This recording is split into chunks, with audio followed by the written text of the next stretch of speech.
Okay, let's implement the project step by step.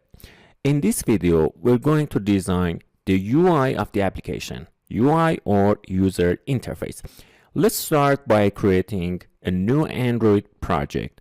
So run the Android Studio and set up a new project as you've learned before. I enter tip calculator as the project name and set other options as follows. Make sure Kotlin is selected here. After that, click on the Finish button and wait for Android Studio to build your project. Okay, as you see, by default, two files are open after creating the project. Activity_main.xml and main_activity.kt. These are the two files that together make up an activity. In the world of Android, an activity is a single screen in which the user will interact. So our app consists of one activity or one screen. However, a typical Android app is comprised of more activities.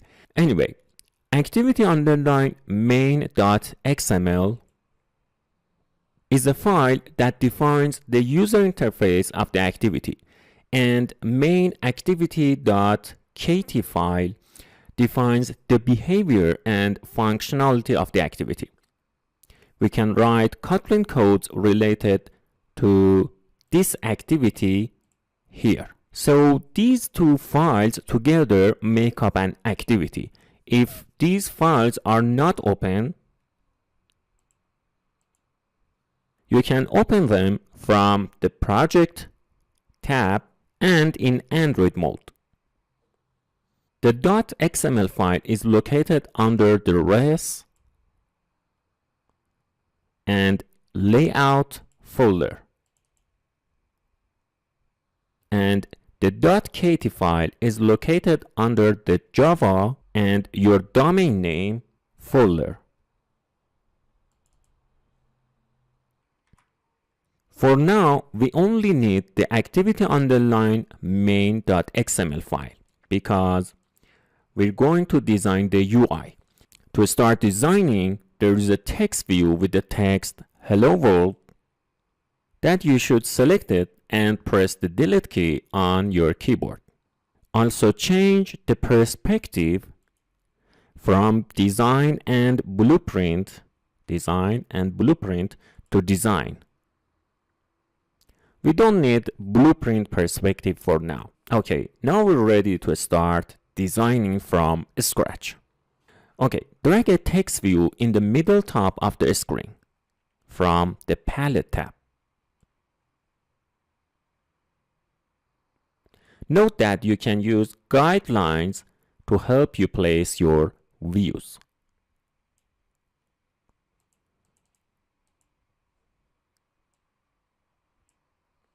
A text view is used to display a text to the user based on the app requirements. For example, in this app, we need to inform the user to enter the bill amount. So let's set the text of the text view from the Attributes tab. The Attributes tab displays the attributes of single or multiple selected item. So while the text view is selected, open the Attributes tab and change the text attribute to this text, bill, and then press the Enter key.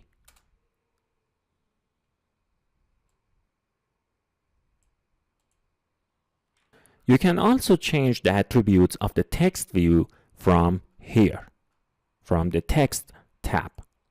In fact, from the Design tab, we can design the UI by using a graphical layout designer. For example, we can drag and drop views, we can change their attributes, we can change the positions, etc. But in the Text tab, we can design the UI by using an XML editor. These XML codes are generated by the graphical layout designer. It means when you drag and drop a view on the layout or change its attributes, the layout manager automatically creates the underlying XML code. Note that you can have the layout preview here. The layout preview will update when you make changes to the XML editor. For example, if you change the text attribute to some text, the preview tab will show the new text. Or as the other example, we can set a text size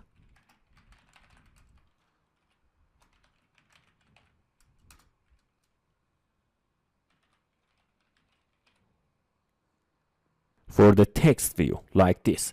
And as you see, changes are reflected here. Okay, let's back the text to Bill.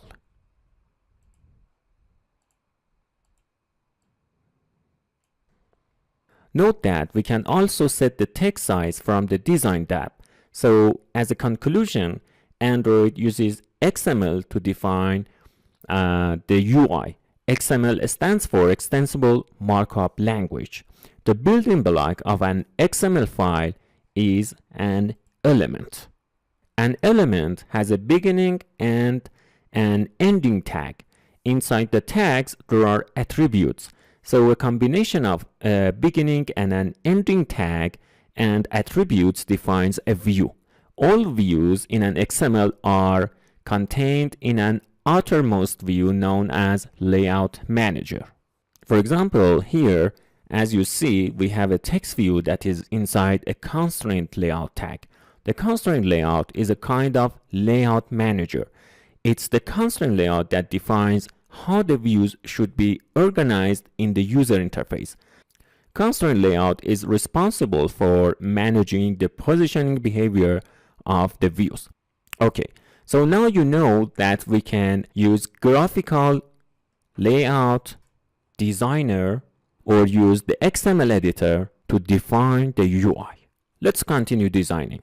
As you see, the text view has other attributes, other useful attributes. For example, we can change the text size attribute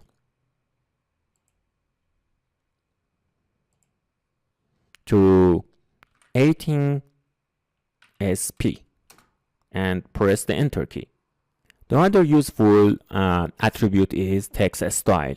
We can bold the text and capitalize all the letters. Okay, now drag a number edit text from the palette tab. You can search for number edit text and drag it on the layout. Change the text size to 24 SP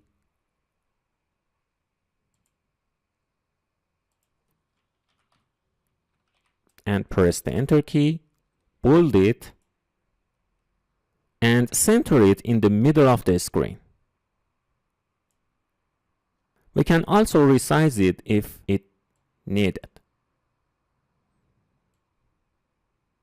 Let's have a look to the XML editor. To view the XML of a particular view, simply select it in the designer and press Ctrl+B keys on your keyboard. Or right-click and choose Go to XML. As you see, an edit text is defined here that has a few attributes. One point to note is that as we need to access the edit text from this file, from the .kt file, so it needs to have an ID. So set the ID to edit text bill a month and press the enter key. Note that don't use spaces between the words. Okay, now by typing edit text bill amount here in the KT file,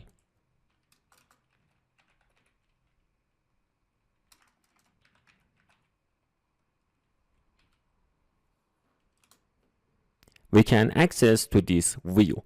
We will do it later, so keep this ID in mind. Now put another text view here. Change the text size attribute to 18 sp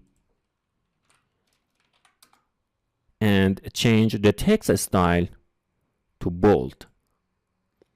Capitalize all the letters.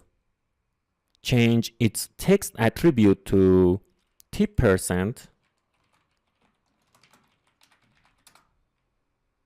and center it in the middle of the screen. Now search and drag a seek bar on the layout and drop it under the tip % text view. Set its layout underline width attribute to 200 dp.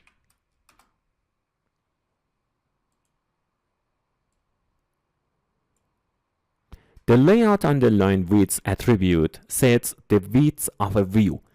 Now, it's a bad practice to use a number here. You should better use match underline constraint or wrap underline content here. But for now, we set a number.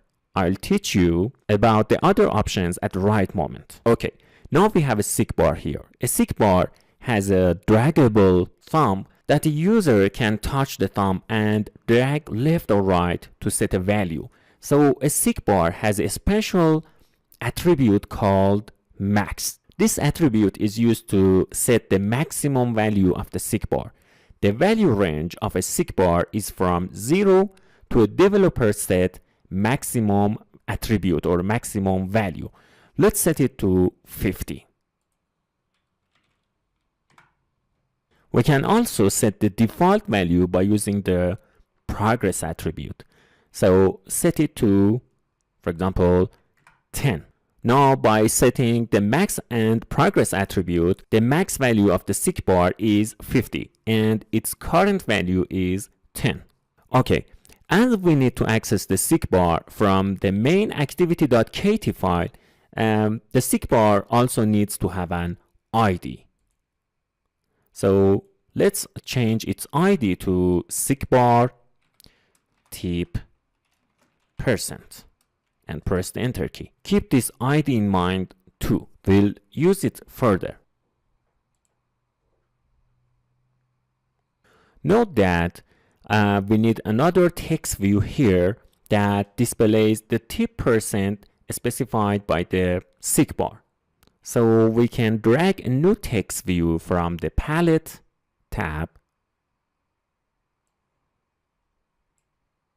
or we can easily copy and paste an existing text view.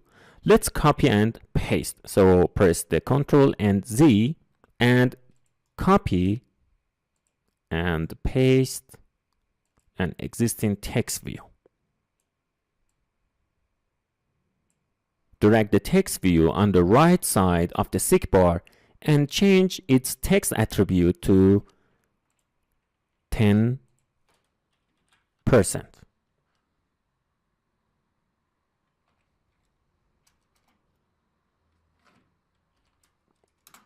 Because the current value of the seek bar is 10, and this text view should always show the current value of the seek bar. Also set its ID to text view tip % and press the enter key. Keep this ID in mind. Note that we don't need to set ID for views like this or this one, because they're supposed to only display information. They don't have any functionality, so we're not going to use them in the main activity.kt file. However, they have a default ID that we don't care about it. Now add a button to the layout under the seek bar. Change the ID to button calculate and change the text to calculate and press the enter key. Also change the text size attribute to 18 SP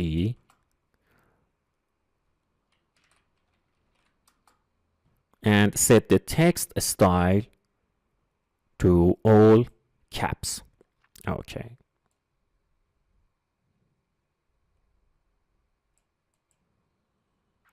And finally, add another text view. Set its ID to text view total payment and press the enter key and change the text size to 24 SP. Set text style to bold and all caps, and note that we can also change the text color. So change it to color accent and press the OK button. Set its text attribute to total, for example,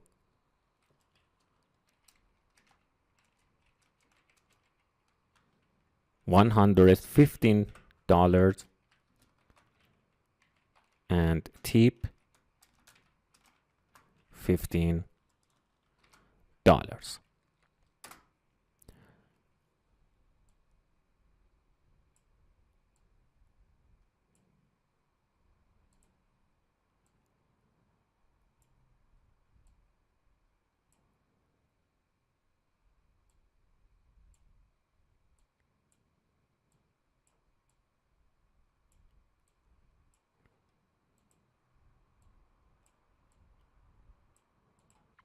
Now it's time to test the UI. So click on the Run and select an existing emulator here and press the OK button.